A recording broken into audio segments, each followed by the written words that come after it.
Então, sejam todos bem-vindos, boa noite, boa noite a todos e a todas. Hoje é a nossa terceira aula, terceira, penúltima aula do minicurso Caminhos da Análise. Hoje nós vamos falar sobre o marco zero da entrada em análise e o marco zero como entrada em análise, marco zero e entrada em análise. E aí eu reservei algumas indicações, todas elas eu já lhes enviei no no, no grupo do WhatsApp, né? As leituras em PDF, vocês podem acessar por lá. E eu quero começar com uma citação. Esse seminário vocês não encontram lá, mas vocês encontram na internet de uma forma muito acessível e possível, que é um seminário que eu gosto muito, que é o seminário 16. A citação está na página 14 e página 19 do seminário 16. O título do seminário é De Um ao Outro. E Lacan diz assim: a essência da teoria psicanalítica é um discurso sem palavra. Trata-se da essência da teoria. A essência da teoria psicanalítica é a função do discurso. E é muito precisamente nisso que talvez lhe pareça novo, ou pelo menos paradoxal, que eu digo sem fala. E na página 19, ele continua: que fazemos na análise se não instaurar, através da regra, um discurso? Esse discurso é tal que o sujeito suspende o que nele? Exatamente sua função de sujeito. O sujeito fica dispensado de sustentar seu discurso como um eu digo. Falar é diferente de afirmar eu digo o que acabei de enunciar. O sujeito do enunciado declara eu digo, declara eu afirmo, tal como faço aqui em meu ensino. Eu articulo esta fala. Ela não é poesia. Digo o que está escrito aqui. E posso até repeti-lo, o que é essencial, sob uma forma em que, ao repeti-lo, acrescento para variar que o escrevi. Esse é um dos seminários extremamente necessários de serem lidos por quem pratica a psicanálise lacaniana, o seminário 16. Digo uma sequência, né? 16, 17, 18 e 19. São seminários que se tratam do discurso em psicanálise. E Lacan deixa claro que a essência da psicanálise é um discurso sem palavra, né? E o que é que ele quer dizer com isso? Pensar nessa aula de hoje acerca da entrada em análise, do marco zero da entrada em análise, é pensar em perguntas óbvias e, consequentemente, respostas óbvias. Para uma pergunta óbvia, uma resposta óbvia. Quando é que uma análise começa? Quando as entrevistas preliminares terminam, né? Então, uma pergunta óbvia, uma resposta óbvia. Mas não é só isso.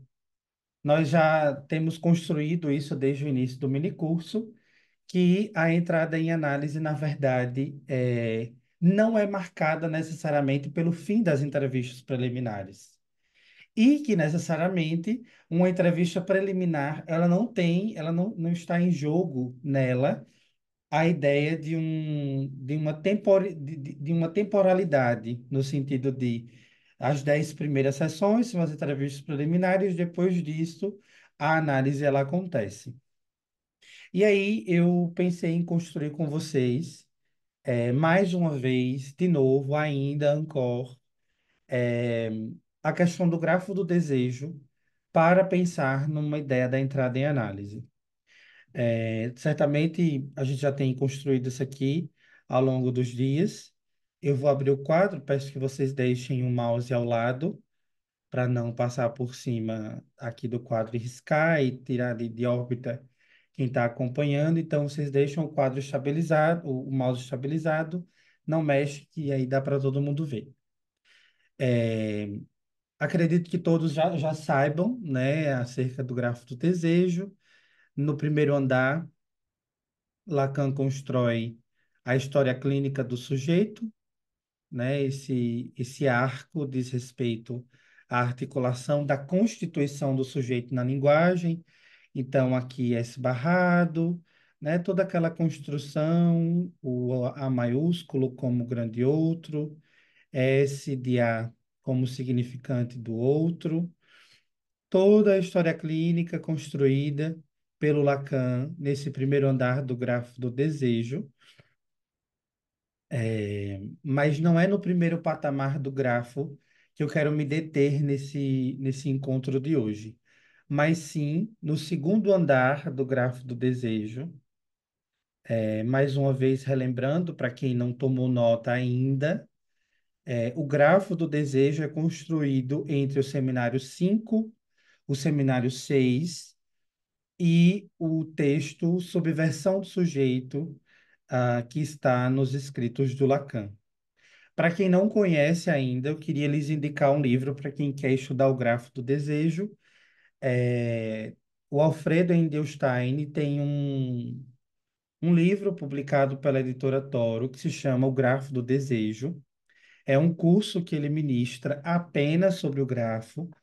Então, não sei se esse livro tem em PDF, não sei se vocês encontram, mas eu sei que eu tenho ele e é um livro muito bom, porque o Alfredo vai reconstruindo o grafo inúmeras vezes e vai ficando mais claro para nós o que é que o Alfredo quer com o grafo do desejo, essa releitura que ele faz do Lacan. Nesse segundo andar, né, nessa primeira seta, tem um D que o Lacan coloca, que é o D de desejo.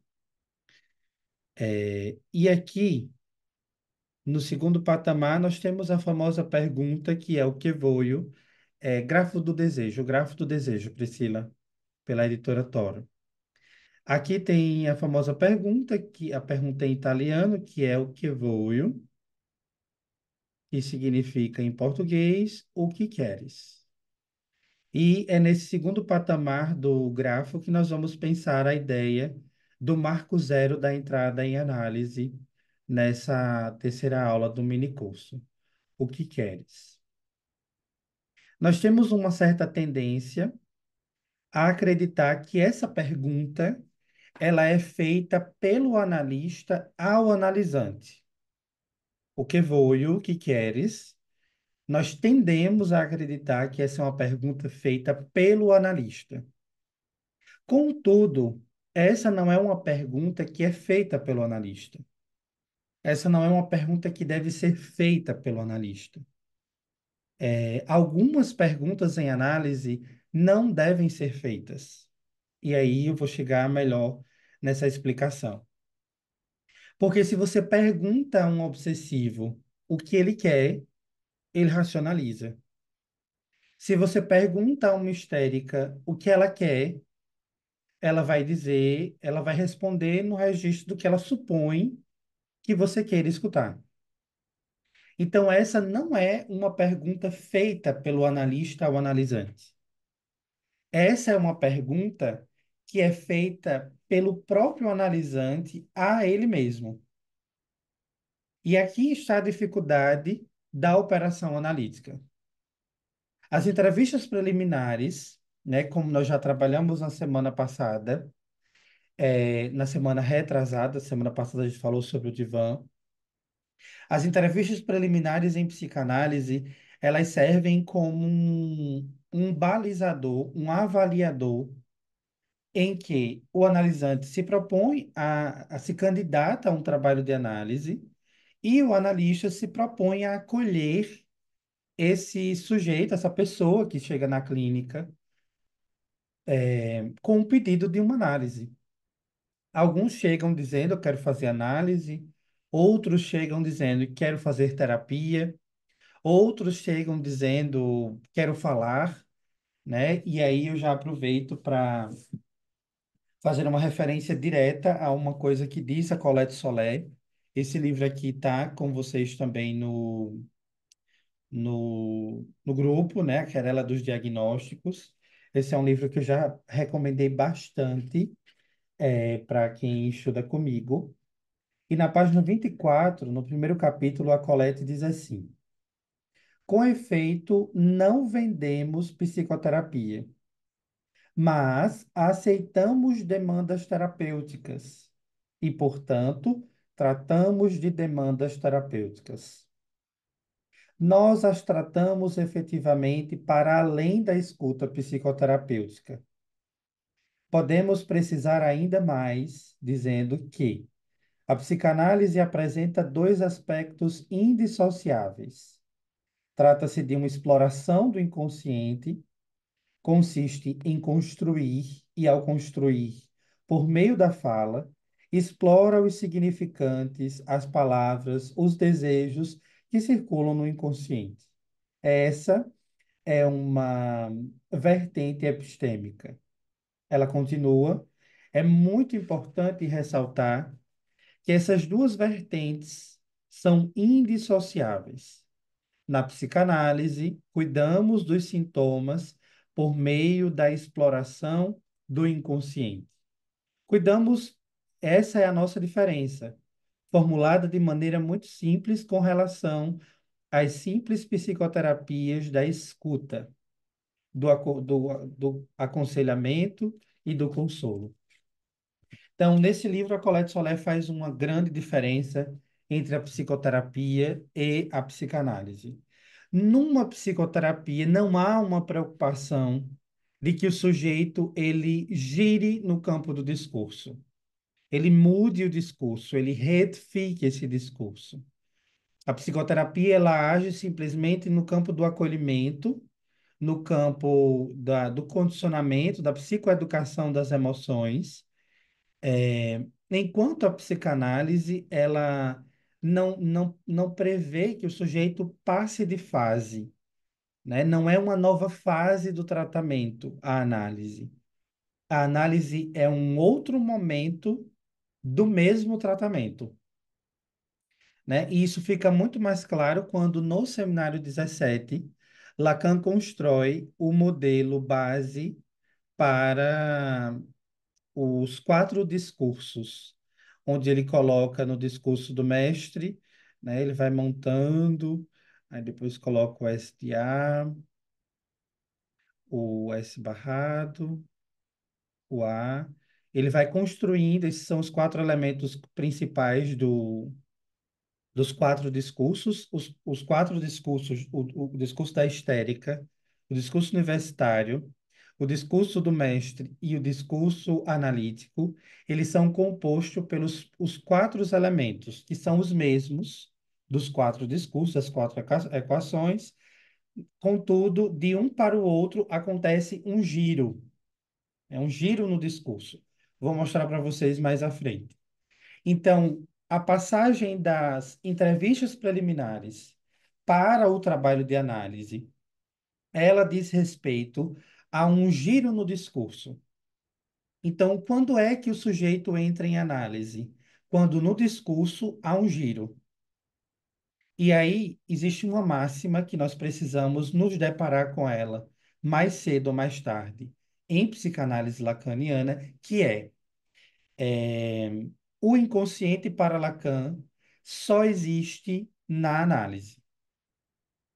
Enquanto para o Freud, o inconsciente, ele opera no campo da vida do sujeito, e isso explica muitos comportamentos, o inconsciente para Lacan, ele só aparece, ele só se organiza, ele só serve para análise, né? E aqui está a máxima do ensino do Lacan, que é o inconsciente se estrutura como uma linguagem. Ou seja, o inconsciente não está lá. O inconsciente está aqui sendo tomado enquanto o sujeito fala. Costumo dizer que a psicanálise freudiana, lá, o inconsciente está dado, está posto. Na psicanálise lacaniana, o inconsciente está para ser tomado pela linguagem. Então, esse é um ponto crucial que serve de intriga para muitos que vêm da psicanálise freudiana e de outras vertentes, mas que mais cedo ou mais tarde, em Lacan, nós vamos precisar nos deparar com esse veredito lacaniano acerca da sua obra. Deixa eu ver aqui. Podemos dizer que a psicoterapia mantém o sujeito alienado do discurso do outro. Clara, não dá para fazer essa análise. Nós não temos parâmetro para isso, porque, em suma, a resposta é sim, mas não dá para garantir isso, porque, na melhor das hipóteses, o sujeito ele pode encontrar na alienação, encontrar no desejo do outro uma forma de viver, de continuar existindo. Então, não dá para dizer e garantir que uma psicoterapia mantenha o sujeito alienado ao discurso do outro. O que você chama de giro no discurso? O que eu chamo de giro no discurso, Gislaine, é como se fosse, é aquilo que o Lacan vai chamar de retificação discursiva, que o Antônio Quinet chama nos seus livros, no seu livro As Quatro mais Uma Condições da Análise, de retificação subjetiva. E o que é que seria uma retificação subjetiva para o Antônio Quinet nas Quatro mais Uma Condições da Análise? Seria o sujeito que vem se queixando de algo nas entrevistas preliminares, ele muda de posição, né, como se fosse uma mudança de comportamento, fosse um ganho terapêutico e ali houvesse uma retificação subjetiva. É por isso que ganhos terapêuticos não são efeitos analíticos. Isso é muito importante de nós pensarmos e lembrarmos disso dentro da psicanálise lacaniana. Ganhos terapêuticos não são efeitos analíticos. Freud já nos adverte isso em sobre o início do tratamento. No início do tratamento, o paciente tende a melhorar e vir para as sessões dizer o quanto o seu trabalho é bom. Isso é muito presente na clínica. O paciente chega se queixando, há uma iminente melhora, e ele vem até você dizer, ó, você é bom, está funcionando o trabalho, a coisa está acontecendo, e aí você tende a seduzir por esse discurso, e a coisa acontece no, geralmente chega para supervisão, perto. Esse paciente não tem mais demanda. E aqui está a dimensão imaginária, porque qualquer escuta vai provocar ganhos terapêuticos no sujeito. Qualquer escuta, com o padre, com o pastor, com a mãe, com o pai, com o irmão, com a irmã. É por isso que no senso comum, o nosso trabalho é equiparado a conversas com amigos. Porque ganho terapêutico acontece em qualquer conversa, em qualquer desabafo. E uma análise, pelo menos em psicanálise lacaniana, não objetiva ganhos terapêuticos. Eles fazem parte da análise. A gente espera que os nossos pacientes melhorem, saiam dessas condições. Só que esse desejo seu, querido analista, ele não tem valor, ele não tem poder sobre o outro, sobre o sintoma do seu paciente. É por isso que quase sempre existe uma crítica quando, em algum momento, eu já fui bem criticado por isso, que quando eu digo que o analista não deseja o bem do seu paciente, né? E aí as pessoas vêm e fazem barulho, não sei o quê, e não é assim, deseja o bem. O problema é, mais uma vez eu retomo essa discussão, que nós somos muito binaristas. Ou nós desejamos o bem, ou nós desejamos o mal, né? Parece que não é possível um existir sem o outro. Quando, na verdade, quando eu digo que o analista não deseja o bem do seu paciente, não é que ele não deve desejar. É que mesmo desejando, isso não é um fator preponderante no caminho da análise dos vossos pacientes. Não à toa, tem pacientes que a gente não é lá essas coisas atender. Mas mesmo assim o paciente caminha. Então, isso depende, independe. Só seguindo, antes de passar a palavra para Priscila, e o que Lacan diz sobre os atos falhos? Só existe em análise, sim. O sonho, o xiste, o ato falho. Os sonhos, obviamente, eles acontecem enquanto a pessoa dorme, mas não importa o que a pessoa sonhou, para o Lacan. Importa o que a pessoa diz do que sonhou. Então, o sonho, para o Lacan, só tem valor dentro do trabalho de análise se o sujeito falar dele. Se não tiver significado, não tem relevância. Priscila, Eu estou pensando aqui sobre isso que você está dizendo, porque a questão da transferência pode ser uma demanda de amor. E aí, quando eu tenho um paciente com demanda de amor e eu digo para ele sobre esse desejo, não sei se eu estou conseguindo me fazer entender assim, mas a transferência normalmente é uma demanda de amor. E aí, se eu tenho um desejo de que ele fique bem, de que ele seja uma pessoa maravilhosa e que todo mundo é ruim, só ele que é bonzinho, a gente entra naquilo que Freud chamava de contra-transferência, né? Então, a gente responde, a gente dá ao analisante aquilo que ele nos pede. É aí que corre o erro? seja mais clara. É porque você está dizendo assim, né? De nada serve eu querer que o meu paciente fique bem, né? Assim, para ele, né? No sentido da análise. Mas como a demanda é de amor, se ele recebe esse meu desejo, né? Se eu digo o quanto eu quero que ele fique bem, eu dou a ele o que ele me pede. E aí isso é ruim? É um problema, porque é importante fazer essa divisão. A transferência não é a demanda de amor, né? A demanda de amor é toda ela como chega em análise. É uma demanda bruta, é um pedido. Eu estou sofrendo, eu estou padecendo, eu estou triste, eu estou em depressão. Isso é a demanda. É aquilo que chega em estado bruto. Contudo, isso precisa ser formulado nos termos de uma demanda de análise. Uma demanda de análise não é uma demanda de amor. A demanda de amor é toda que chega na clínica, seja lá com as justificativas como elas chegam. Minha mãe não olha para mim, meu pai não me ama, meu marido não faz questão de mim. Então, isso que chega nos termos de uma queixa, né, e que logo depois aparece no registro de uma demanda, seria o princípio de um significante da transferência.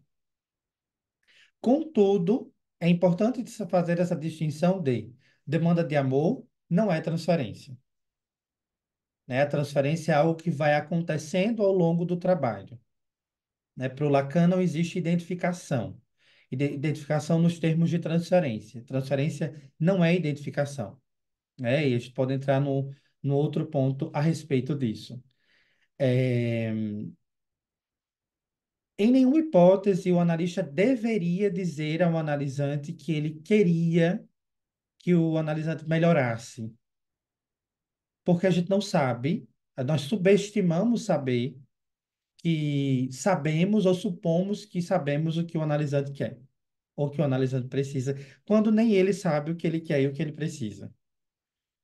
Então, é sempre um equívoco da pior, ah, do pior nome possível, achar que nós devemos comunicar ao analisante que nós queremos que ele melhore, que ele se restabeleça, que ele se cure.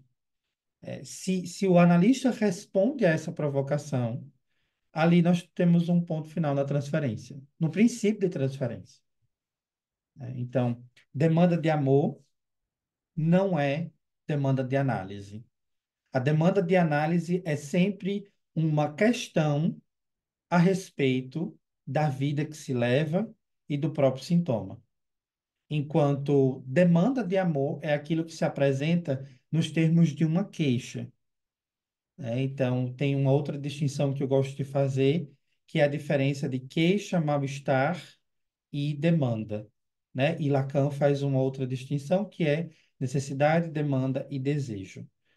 Enfim, o que é que você acha, Priscila? Não, faz sentido, sim. Essa é que assim, a transferência, ela pode ser uma demanda de amor, é isso? Não. Demanda de amor é uma coisa, transferência é outra. Demanda de amor é isso que chega no consultório. É, Isso assim, né? Eu sofro porque é que eu fico pensando assim, né? Sei lá, eu sofro porque eu tenho um problema com o meu pai. E aí eu vou contando do meu pai, e a transferência se desloca nesse sentido, de que se eu tenho um problema com meu pai, que me abandonou, e eu tenho alguém que é alguém que ocupa esse lugar de suposto saber, que me quer bem, eu faço esse laço. É assim que eu tô entendendo. não.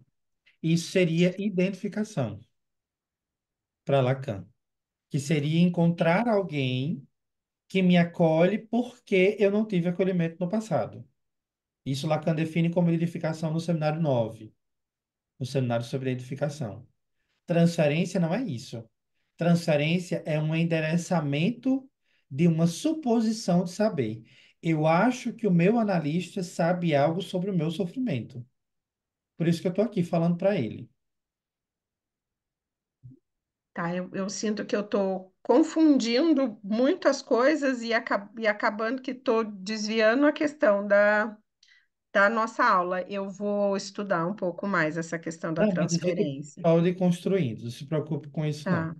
Uhum. Natália, Humberto, eu só gostaria que você repetisse. Eu me perdi um pouco quando você estava falando sobre retificação subjetiva, que você disse que o sujeito que vem se queixando de algo e daí ele muda o discurso. isso.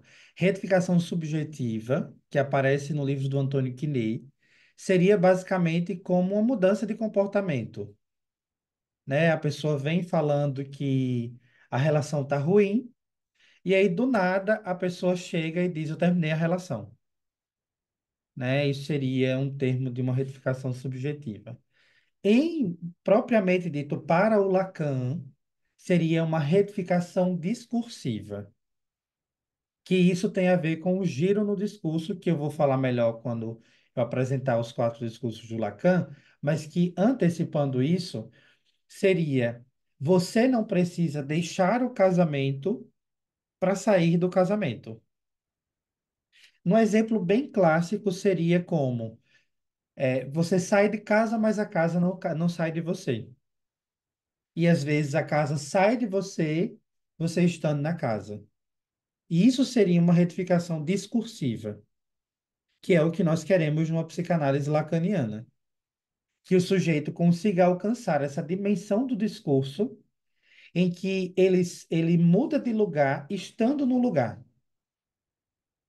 que necessariamente não tem a ver com uma imposição de para estar. Às vezes, o produto final de uma análise é um divórcio, mas citando como exemplo, a gente leva muito a cargo de eu tenho que terminar a relação, porque ao terminar a relação eu vou ser o vitorioso, eu vou alcançar tudo o que eu quero, a pessoa termina a relação e continua frustrada. Aí sonha com o marido, busca outro parceiro que parece com o marido, quando na verdade retificação discursiva não tem a ver com mudança de comportamento. Mas estando no lugar da queixa, né, da reclamação, de como queira chamar, a pessoa consiga se deslocar discursivamente, falar do que se queixa de outra forma. Então, essa seria a distinção, porque nesse livro do Antônio Quinet, ele faz uma mistura, né? Ele coloca um Freud-lacanismo em operação. Então, retificação subjetiva para o Antônio Quinet como mudança de comportamento, retificação discursiva para o Lacan como mudança e giro no discurso, certo? Deixa eu ver as questões que tem aqui. Essa demanda de amor é a queixa que chega, que ainda não é a queixa que será elaborada no paraanalítico que estabelecerá. Em relação de análise, teu amigo. Nessa suposição equivocada de que o paciente quer, ou seja, para onde levarem o paciente, como fica a aposta de onde é o sol que a planta irá crescer quando o jardineiro fizer a poda. Não se tem, né? Esse é o ponto. Fazer análise, né, é como tem, e isso é muito tênue. É como você desacreditar, com muitas aspas, que existe um lugar para chegar se engraçando pelo caminho, né? É uma análise, eu até comentei na postagem da Nayara, né? Que quem quer vencer não faz análise, porque uma análise não forma vencedores, né? Uma análise, eu diria assim, de forma bem selvagem, forma perdedores, né? Mostra a vida como é que ela é. Então, assim, se você quer chegar a algum lugar, não, eu vou fazer análise, porque eu quero chegar num lugar, eu quero vencer na vida. Né? Essa demanda que pode chegar no consultório. Eu vou fazer análise no Brasil, eu quero vencer na vida. Aí nós vamos explorar o que é vencer na vida. E muitas vezes, o vencer na vida tem a ver com ter dinheiro, ter um bom casamento, ter dois filhos e um cachorro. Aí você tem dois filhos, um casamento meia boca, uma conta meia boca e não tem um cachorro. E aí? Você pode ser feliz ou não pode com o que você tem? Né? Feliz não sei, mas dá para viver. Então vamos viver. Então, assim, onde fica o sol, não fica, porque a gente nunca sabe antes de caminhar, como diz o Freud. Né? Respondam para quem perguntam a vocês. Quanto tempo dura a análise? Caminhe. Não tenho como te dizer quanto tempo vai durar, né? Mas o paciente busca uma figura de pai, identificar a figura, transferência para o sujeito suposto saber. É, se o paciente, se a gente faz essa leitura da transferência como o paciente busca um pai e ele ver em mim, analista, um pai, isso é uma psicanálise freudiana, não é uma psicanálise lacaniana, né? A retificação discursiva seria dizer de outra forma, exatamente, claro, isso mesmo. Os ganhos da análise operam no discurso do analisante, o analista opera nos ganhos em análise, Alexandro. Alexandro, né? É, o analista precisa questionar os ganhos que chegam para a análise. Não, Berto, eu melhorei depois que comecei a análise, eu me sinto melhor, a ansiedade passou. Tá, e como é que é isso para você? Não, se o analista se der por satisfeito com o ganho terapêutico, a análise se interrompe ali naquele momento, a transferência se põe no fim. A análise vai ficar somente nessa de tá tudo bem, minha vida tá bem, aí você desloca o paciente para de onde ele nem partiu, né? Que seria o princípio. Minha professora daqui da cidade fala que a análise é fazer um ode e comemoração dos próprios fracassos. Sua professora é uma querida. Numa análise se forma suportadores, exato. A identificação pode ocorrer fora do ambiente de análise e a transferência. Muito bom, Letícia, isso mesmo. Exatamente. Mas voltando aqui, ele já está caminhando para o final. Esse seria o segundo patamar da operação do analista, né? E o que é que nós queremos com o que voio? Com o que queres? Nós não queremos que o analista faça essa pergunta ao sujeito, mas que o analista maneje o tratamento ao ponto de que o sujeito consiga fazer essa questão para si mesmo, né? E como é que se maneja esse tratamento? Fazendo com que esse sujeito fale a partir de uma investigação do analista do inconsciente. Porque para muitos, enquanto o analista é colocado nesse lugar de curioso, para o Lacan, o analista ocupa um lugar de quem investiga.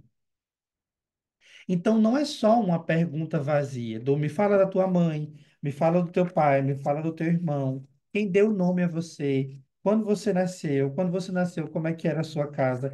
Não é simplesmente fazer uma anamnese, uma análise, né, pelo menos uma análise que se preze, não diz respeito a uma anamnese. Entrevistas preliminares não é anamnese. E fique bem claro isso, porque isso é uma confusão que tem dentro do campo psicanalítico, que às vezes, para a gente explicar o que seriam as entrevistas preliminares, a gente explica que seria como anamnese. E psicanalista não faz anamnese. Entrevistas preliminares não é anamnese, né? Você pode até ter uma estruturação, mas é importante fazer com que o sujeito fale daquilo que lhe traz, né? E dentro do que o sujeito lhe traz, você marca o que você considera importante naquele discurso em questão, né? É bem interessante da gente pensar essa dimensão também. Então, o segundo patamar do grafo do desejo tem a ver com o manejo do tratamento, para que o sujeito consiga fazer essa curvatura no discurso, para olhar para aquilo que ele se queixa e se pergunte: tá, mas eu estou reclamando disso, mas eu estou fazendo o quê?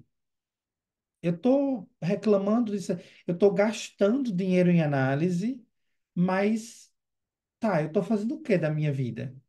Né? Eu tenho uma paciente que ela diz muito isso, Humberto. Minha psiquiatra me disse que eu ainda não aceito que eu estou doente. Tem uma questão com a depressão e tudo mais. E aí a psiquiatra, ela maneja isso, né? Minha psiquiatra disse que eu não aceito que eu estou doente, por isso que eu resisto ao tratamento. Aí eu digo, psiquiatra abençoada, né? Fazendo o que eu não consigo fazer. É, que é justamente apontar para ela, você está resistindo ao tratamento. Tem alguma coisa aqui que você não consegue lidar com ela. E isso já é a questão de análise, né? Então, o marco zero da entrada em análise não é quando o analista faz questões estrondosas de fechar o céu e a terra. É quando o analisante consegue fazer uma interrogação acerca da própria vida, né? Então, assim, se você acha que você abafa nas suas interrogações aos vossos pacientes, enrola a bandeira e maneje o tratamento para que o sujeito consiga fazer essa questão a respeito da própria vida, né? Priscila. Ai, eu nos dias assim mais bafônicos, né? Essa sou eu, assim, arrasei hoje. Ai, meu pai, até esqueci o que eu ia perguntar, meu Deus do céu. Mas essa questão, né, que o psiquiatra faz, a gente também não deve fazer, porque não como uma. Eu já ouvi esse termo, mas não sei se eu gosto, mas também já entendi que não é muito adequado, né? Esperar um esvaziamento. Porque a pessoa vai falando, eu fiz isso, eu trabalhei, aí foi uma pessoa lá, e aí apareceu um cliente, e aí ou eu contei pro meu marido, e aí eu cheguei em casa, e essa coisa toda, né? Que parece que não tem nada. E aí essa pergunta do tipo, olha, você tá se atrapalhando, você tá vindo aqui, tá me dando dinheiro, pra quê? Porque isso é o que foi, não é? Talvez, dependendo do caso, se você fizer isso, você derruba a transferência. E aí eu mando o paciente embora, inclusive. Mas Exato. Mas nesse caso, eu falo assim: essa questão que o psiquiatra faz para essa pessoa que você deu o exemplo, Ah, que dá a sensação, né, do tipo, olha, esse filho da mãe falando que eu tenho pensado, mas ele disse e eu não disse. Não é nosso papel de fazer. É do paciente fazer, chegar uma hora e falar assim: nossa, eu tô indo lá e não tá acontecendo nada, mas é porque também eu não tô falando nada. olha, quando a gente tem a sorte de, num caso clínico, tiver um amigo, uma amiga, um outro profissional que joga a verdade na cara do paciente, aleluia, né? A gente aí já tem um meio caminho dado. Posso contar uma coisa rapidinho? Diga. Esses dias aconteceu isso, né? Eu tenho um paciente que ele atende pessoas, né? Ele é um tatuador, e aí ele estava contando da vida dele lá pro cara que ele estava tatuando. É. E aí contando que estava fazendo terapia e tal. Aí o amigo dele falou assim: Mas olha aqui, isso que está acontecendo com você é falta de amor próprio. E aí ele falou assim: Mas a minha psicóloga não falou, não disse assim. Aí ele falou assim: É claro que ela não vai te dar uma porrada dessa, né? Mas ela tá te dizendo muitas coisas que querem dizer exatamente isso que eu tô te Exato, dizendo. exato, ótima referência, né? Só que isso, Priscila, que o seu paciente se deu conta, isso deve-se ao seu manejo. Aquilo que o paciente diz, Priscila, eu sonhei, eu viajei e lembrei de você. Que aconteceu isso, a tal pessoa disse isso, eu lembrei do que eu estou falando aqui. Isso é efeito da operação do analista. Que sem isso, sem a operação do analista, o paciente não se daria conta disso. Então, ele só consegue perceber que você já estava dizendo a ele, sem dizer, e aí está a lógica da psicanálise, um discurso sem palavra, é dizer sem dizer, porque você já estava manejando isso. Então, alguém que vem de fora e diz, fulano, isso aqui, você é otário, você falta amor próprio.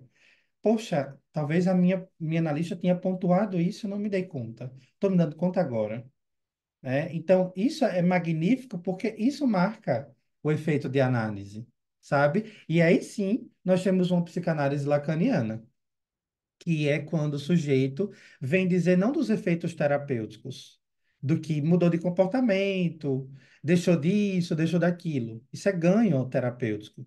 Ele vem dizer daquilo que ele se implicou. Ó, eu trouxe aqui, minha namorada disse isso, e eu fiquei pensando, caramba, eu falei disso na minha análise semana passada. Vou levar para minha análise essa semana. Isso é efeito da operação do analista. Então, é excelente exemplo isso que você traz. Eu queria só concluir o nosso encontro de hoje, que, como eu disse, não é pouco tempo para assuntos muito interessantes, mas só para provocar em vocês a vontade de irem atrás da noção dos quatro discursos do Lacan, que está no Seminário 17, principalmente nos primeiros capítulos, um 2 e 3 1, 2 e 3 melhor, do capítulo um ao capítulo 5 do Seminário 17, O Avesso da Psicanálise. Lacan constrói quatro discursos que são, colocar para vocês aqui brevemente, tá? Só para a gente começar um princípio de discussão, para deixar também vazão para outros encontros. O discurso do mestre, o discurso universitário,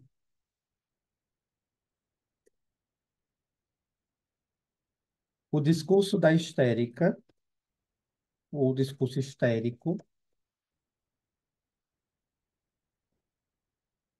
e o discurso do analista, ou discurso analítico. São esses quatro discursos que ele constrói no Seminário 17, e ele constrói uma única fórmula para os quatro discursos.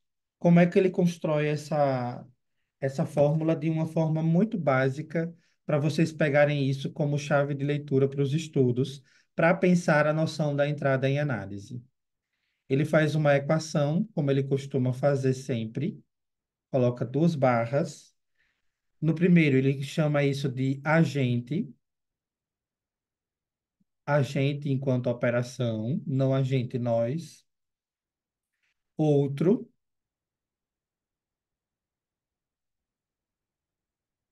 verdade,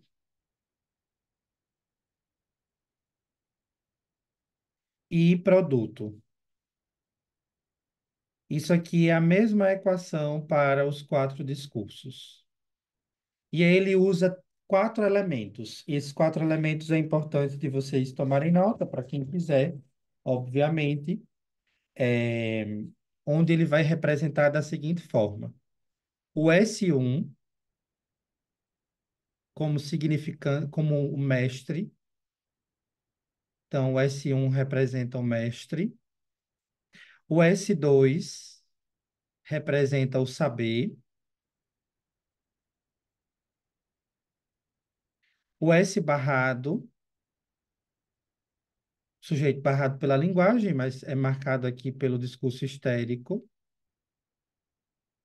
E o discurso analítico, que é representado pelo pequeno a, ou objeto A, que é o discurso analítico. E aí, ao longo dos quatro discursos, ele vai montando a equação dos quatro discursos com os mesmos elementos. Por exemplo, eu vou usar só uma aqui para usar como referência, que ele monta da seguinte forma o discurso do mestre, né? Ele coloca S1,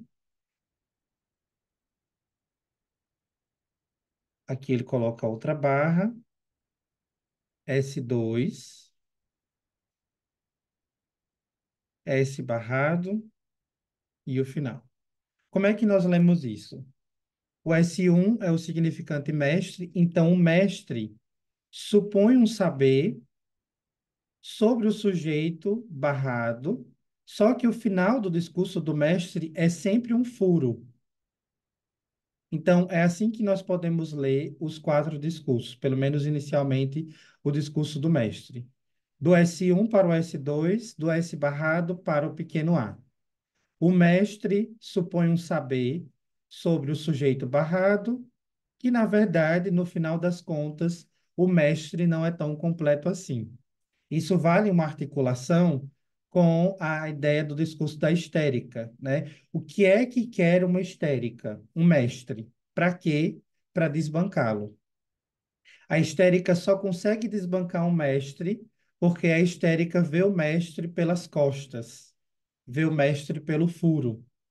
Só porque ela elegeu, ela consegue desbancar, né? E concluindo com a ideia do discurso analítico, que é totalmente diferente dessa dimensão aqui, o discurso analítico ele começa com o pequeno a, como o agente, o outro, o S barrado, o S2, que é o saber, e o S1. Então, o pequeno a que representa o vazio de significação, né, que na verdade o discurso analítico não sabe nada sobre o sujeito. A posição do analista não é daquele que sabe. Para quem já esteve na aula sobre transferência, né, eu acho que eu trouxe aqui uma tema no primeiro encontro, foi. Eu trouxe essa representação, né, na primeira aula do nosso encontro aqui, que o saber sempre está do lado do sujeito. O que está do lado do analista é sempre o não saber. Então, o discurso analítico ele representa muito bem isso, porque o agente que aponta para o outro, que é um saber.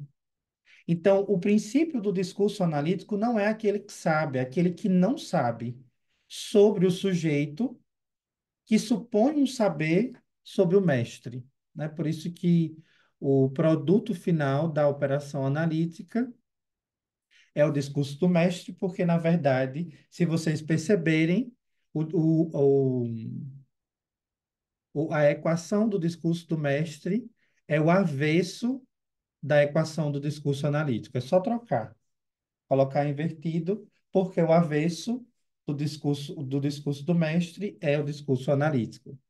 Então, o giro e a entrada em análise está justamente quando o sujeito ele traz esse esse discurso para análise de saber, né, por exemplo, geralmente nas clínicas com leigos, isso chega muito, né? Doutora, o médico me disse que o que eu estou sofrendo é ansiedade. Então, alguém sabe sobre o sofrimento dele e já tem um nome. O desafio do analista é fazer com que esse nome ele seja esvaziado de sentido, para que outros nomes possam ser dados àquilo. Porque muitas vezes a ansiedade é a vontade de ir embora, é a vontade de falar, é a vontade de se rebelar, né? Enfim, um mesmo discurso pode ter várias outras palavras. A dimensão de a psicanálise é um discurso sem palavra, é a possibilidade de dar várias palavras ao mesmo discurso. Espaço para uma questão, para nós concluirmos o encontro de hoje. Para quem quiser, sei que certamente vão ficar muitas. Quero tirar foto daquele gráfico. Sim.